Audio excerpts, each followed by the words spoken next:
Nestled high in the cold, mist-laced hills of Redwood Crest, a place so exclusive that only the wealthiest could dream of owning a home there, stood a breathtaking modern mansion, glass walls, infinity pool, panoramic views, a haven for celebrities and CEOs, safe, untouchable, or so it seemed.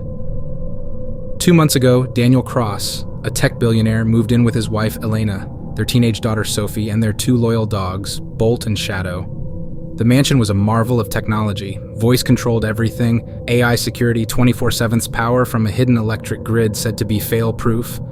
So no one thought to install a generator, no one expected failure. But that night, everything failed.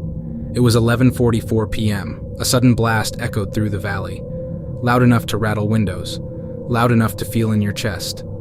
Then, darkness. Pitch black swallowed the mansion. No lights, no heat. Phones barely clung to 10% battery, no reception. The family gathered in the living room, cold and tense, flashlights trembling in their hands. The only sound was the wind outside, until the dogs started barking, loud, furious. Then they bolted, straight out the front door into the freezing darkness. Daniel, confused and alarmed, followed.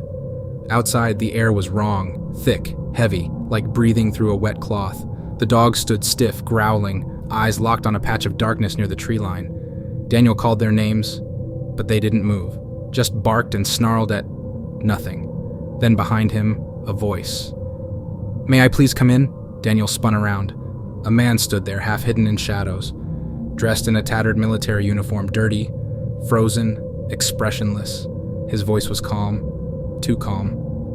Daniel, raised in a military family, instinctively nodded. "Of course, soldier, come in."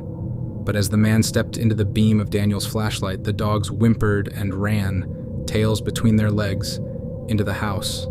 Not toward the stranger, away. Inside, Elena clutched Sophie as the dogs hid under the table, shivering.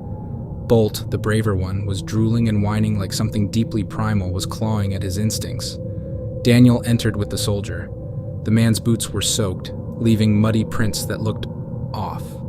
Not footprints exactly, more like smudges, as if he were dragging something unseen behind him. He introduced himself as Corporal Aiden Gray. "I was stationed here during the incident," he said. Daniel blinked. "What incident?" Corporal Gray looked at the wall. "The fire, the one they never reported. The reason this land was sold. They told you it was safe?" He smiled. Something in his smile made the room colder. Later that night, as Daniel tried to charge his phone from the car battery, he searched for Redwood Crest military history. Buried in obscure forums, encrypted files, and old news clippings, a fragment of the truth emerged. 1972.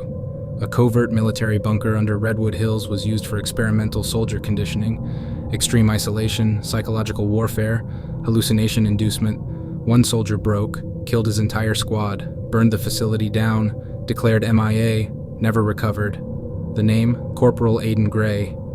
Daniel ran back inside, but the house was too quiet. Elena and Sophie were gone. The dogs were silent. Only the soldier stood in the living room, smiling, that same unnatural smile. They came with me.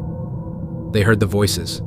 Daniel tried to lunge at him, but froze. He couldn't move, couldn't speak, only watch as the soldier raised a hand and pointed at the wall.